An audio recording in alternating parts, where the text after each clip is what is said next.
Thank you, gentlemen. I mean, Monty's correct. Crushing defeats there for TSM in this tournament did not go well.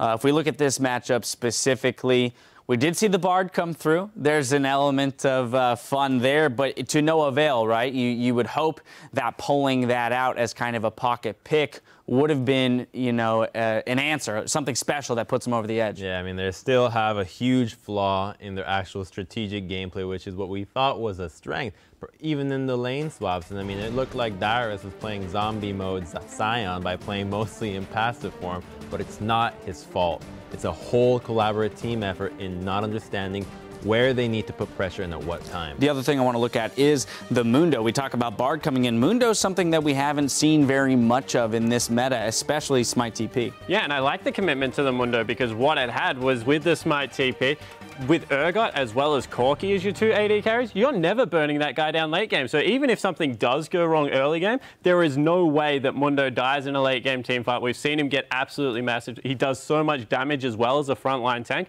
I really like the adaptation that came through from EDG.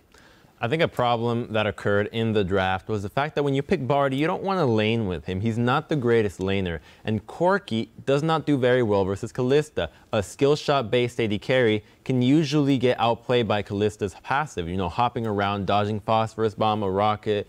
So they opted to go for a lane swap, which was a good idea, you know, get rid of this. But Bard wasn't used to roam around. Since Mundo has the Smite, as you mentioned, he can jungle faster. He's safer in the lane than the Scion. No mana, could just farm away from the queue. And you saw even at one point, he almost soloed out Lustboy. Yeah, we saw a lot of comfortability, too, on the side of EDG, even with some of these new picks.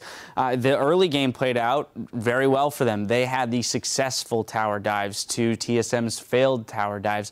And so, again, that early aggression, if they're able to do this in the bracket stages, there may be no stopping them. Yeah, and this makes them really scary. That's twice now that they've pulled out the Rek'Sai Kalista, something they weren't willing to really do in the LPL, and that makes them an even deeper team to try and contend with. And I agree, they're putting a lot of faith in their jungler. If you go Smite TP, you're trusting on Clearlove to get you ahead at some point and to cover up some of the weaknesses of that, because Mundo should be the person susceptible to these dives. He's a guy that even before he took Smite, no escape summon as you tried to dive him. I think a difficulty also was the summoner decision from Lustboy. By taking the exhaust, you hinder your ability to go for the tower dive. You don't really need an exhaust versus the Kalista versus the Azir. Like, these guys get really, like, they are usually in a safe position, and the Mundo needs an ignite.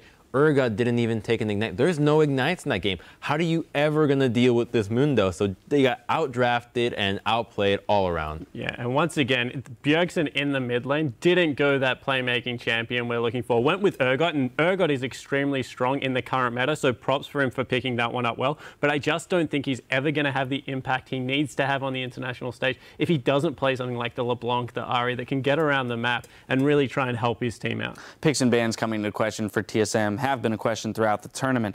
EDG, on the other hand, though, we look at, again, that Kalista coming out, and they talked about how playing Kalista is almost just a pick ban strategy for them, saying, ban it against us later, guys. Yeah, I mean, they did all the right things, honestly. Their routing, specifically from Clearlove, was excellent. The pathing in the jungle, the itemizations, the timings for ganks, how Korra just kind of stuck around in the top lane, just barely within XP range, able to actually farm whenever he wanted with the Smite because Clearlove was somewhere else, can take over that jungle. I mean, they really exploited TSM right now. Spawn, I know you believe Clearlove is the best jungler in the world. Spirit, come on.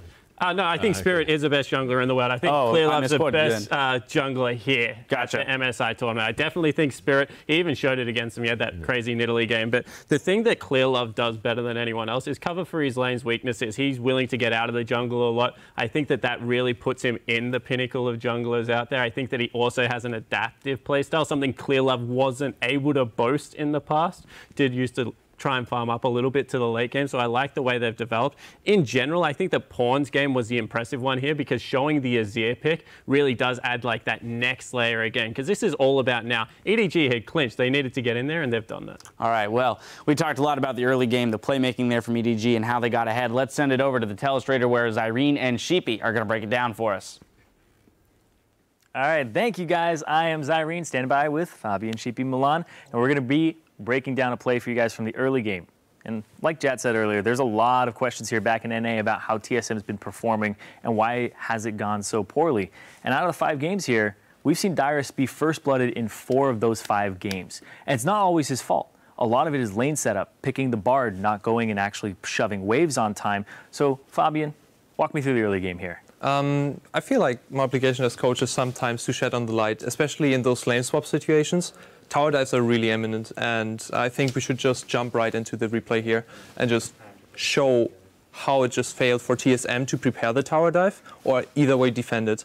What we see here is at the around 2:30 minutes mark, bot lane, EDG started harassing Dyrus, and he got a lot of minion aggro, and so it's slowly pushing towards him. And they have 2 decisions. Either way, one, they start hard pushing it, they bounce it against the tower and then freeze it, or they prepare the tower dive. And as we see on later, they go for the tower dive. So EDG starting the tower dive here. On the flip side, on the top lane, we have as well a non-frozen lane.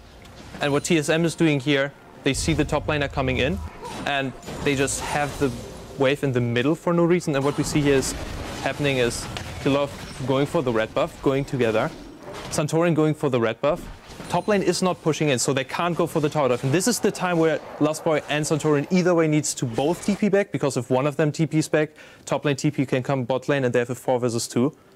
Or what's going to happen, he's just going top lane, don't do anything. It's 100% ganked now at the bottom side.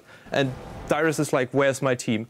Either way, make the top lane dive happen, or defend bot lane, and none of those happens. And we actually can see how Dyrus is doing really well in this situation, forcing 2 flashes and get the farm afterwards. And what we can see also in 2 minutes later, that he's actually 10 CS up and he's 0-2. So if we just roll the clip from here on out, flashing the hook, really, really nice play. Getting a lot of DPS on Meiko, getting a lot of DPS on Clearlove, dying here, getting all the CS afterwards. And what is happening afterwards is really, really important, because they need to recover from this. It will slow push towards the enemy. And if we just run forward and see how Clearlove is actually going with his jungle rotation, what he's doing, he's instantly putting pressure bot lane again, because they don't swap the Thresh into the mid lane. They keep the pressure bot lane. So Rek'Sai is going towards the mid lane, Santorin is going back as well, and they should try to actually get any kind of cover around this area down here. This is really, really important, so that they prevent another tower dive, because if Dyrus dies again, it's going to be really, really bad. So Clearlove ganking mid lane, no wards at all at the bottom side, and Dyrus again, guys, either way make a top lane happen, freeze the lane, or help me at the bottom side, and he gets caught out. Well, Santorin had wards too, and he goes immediately after checking his Raptors. They're not there for a couple seconds. And why is he top lane? Why is Lustboy top lane? If he's freezing the lane, and he doesn't need to be there. It's extremely predictable too, and because really 4 out of the 5 games. And really important, they had wards around those areas. He was totally fine freezing top side, and I think this is just to show why Dyrus is dying so many times. It's not his only effort. It's actually a team effort, and I think that's really important to notice. Yeah, and Clearlove didn't even do a jungle camp. After the gank, goes back, comes immediately middle to pick on Bjergsen, win that lane a little bit, knowing how to do, bottom. Yeah, just knowing how to do the jungle rotation effectively and setting EDG for a really successful game. Yeah, I really think that he's just trying to farm champions all the time and at least get his laners forward instead of getting some farm for himself, and that seems to be the prevalent style here. Yeah, I think that this is how you should play right now, and this is how we see actually most of the games going forward.